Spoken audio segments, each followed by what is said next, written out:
Legacy Sakumi Anselme, Tour de l'Espoir. Tour de l'Espoir is an annual cycling challenge in tribute to one of the pioneers of the cycling sport in Rwanda, namely Mr. Sakumi Anselme, who was, as well as his wife, a victim of the genocide against the Tutsi in Rwanda in 1994. The tour has been conceived and is being organized by his children with the support of the Rwanda National Cycling Federation.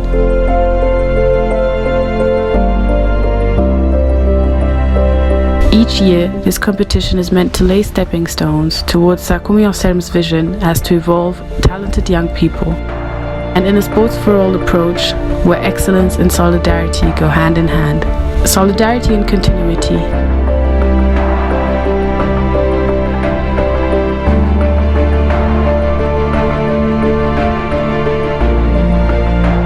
The tour of August 4th was scheduled into two circuits. One from the Special Economic Zone in Masoro, the other from Rwamagana City to Masoro Special Economic Zone.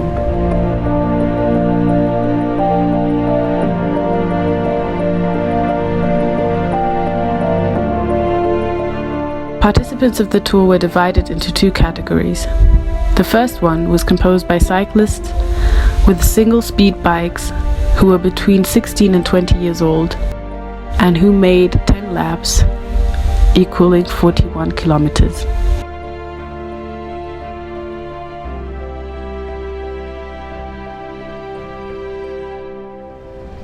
The second category was composed of amateur cyclists of all ages, and they also made the same trip as the first category.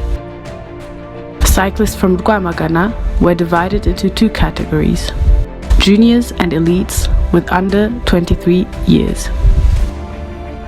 The elite and under 23 made a 92-kilometer trip, including the Kigali-Rwamagana trip and 10 laps of the Special Economic Zone circuit, while the juniors team made a 71.5 kilometers tour, including Rwamagana-Kigali trip and 5 laps of the Special Economic Zone circuit.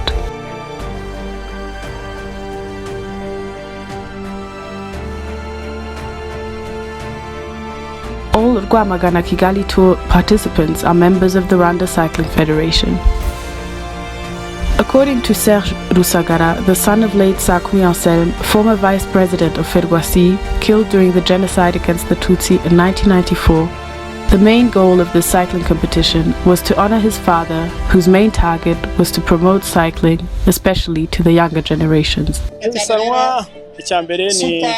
Ni irushanwa twateguye mu rwego rwo gushyigikira umukino w'amagare mu Rwanda, ariko hakabaho nanone kongera gusubiza icyubahiro umubyeyi wacu Sakumi Anselme wabaye vice president muri Federation y'amagare, ariko akanagira n'uruhare rukomeye mu guteza imbere umukino w'amagare ubwo yari akiriho. Ikindi ni ikintu natwe twumva yuko ari devoir yacu kongera kugira ireme ry'urukundo rw'ikintu umubyeyi wawe yarakujyanye mu kiri mutoya ukagikunda kandi nawe ugakura ukirimo. Icyo kidusigira cya mbere ni uburemere gifite ku mutima wacu, ni igikorwa gikomeye, ni valeur nini ku muryango wacu, ariko hakiyongeraho nanone cyane ko turashaka guteza imbere umukino w'amagare, kuko navuga ngo ni umurage twasigiwe, so tugomba gukomeza kurandata kugira ngo abari umukino w'amagare bakomeze kubonamo akamaro kandi ukomeze no kubafasha. Natwe abana bacu tubaze kubyara, abana bacu nabo bagire chance zo kubona ibyo sekuru yakundaga. Nkanjye mba muri federation umunsi ku munsi, kandi nkaba nifasha no kuzateza imbere aba junior n'ama young talent arimo aragenda agaragara kugira ngo tubafashe mu byo twashobora, kuko hari ubushobozi twamaze kubaka kugira ngo tubashe guteza imbere. The winner of the Tour de l'Espoir 2019 in the juniors category was Emmanuel Iradukunda from Fly Club with a performance of 2 hours, 10 minutes and 3 seconds. 8 competitors out of 19 were dismissed from the race in this category, while 5 out of 15 were dismissed in elite category. The winner was Nsengiyumva Shemu from Les Amis Sportifs of Rwamagana with a performance of 2 hours, 18 minutes and 39 seconds. Yewe nabatatse barankurikira nza kubaruka baje kubaruka ngenda njyenyine nkoresha imbaraga zanjye numva mfite. The winner of the amateurs category was Ndiraba Yusuf with a performance of 2 hours, 20 minutes and 35 seconds. 15 men out of 26 were dismissed in this category. All Rwamagana Kigali tour participants are members of the Rwanda Cycling Federation. François Karangwa, the second vice president of Ferwasi, said that it was a pleasure to make this competition happen. Amarushanwa kuri federation meza cyane kuko mwabonye ko harimo nk'impano z'abana bagenda bagaragaramo badafite amagare yabigize umwuga. Kuri icyo cya mbere kijyanye no kuba iyi course usibye ko ni course izajya iba ngaruka mwaka ku bijyanye no kwibuka aserme sakume ku buryo muri saison y'uyu mwaka ibaye muri kwa munani utekereza ko no mwaka utari ko izagenda. Ni byiza rero ku Banyarwanda ni course wabonye ko ku mihanda aho twacaga hose bari ibyishimo kandi wabonye ko n'umuryango wa Sakumi Aserme nawe wishimye.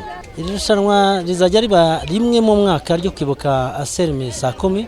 Turashaka kurishyira mu kwezi kwa munani bigahoraho ku buryo wabonye ko n'umuryango we uri hanze bifuje ko bazajya baza nabo tugafatanya. Numva rero cyane nk'ibijyanye nko kuri Tour du Rwanda byongera n'amasiganwa kuyo twari dusanzwe dufite dutegura abakinnyi bagahora mu myitozo kandi bafite n'inihiganwa nk'iri ryabaye cyane rero nko kuri Tour du Rwanda ni course yindi izajya yongera imbaraga mu bakinnyi. Icyo nakongeraho no gushimira umuryango wa Sakumi Aserme kuko wagizemo imbaraga zikomeye cyane. Nka federation rero natwe tuzababa hafi cyane perezida mpagarariye hano nta wari uhari ariko mucyo yambwiye ko tugomba gushyigikira uyu muryango kwibuka umuvandimwe nawe wabaye muri federation y'amagare Sakumi Aserme.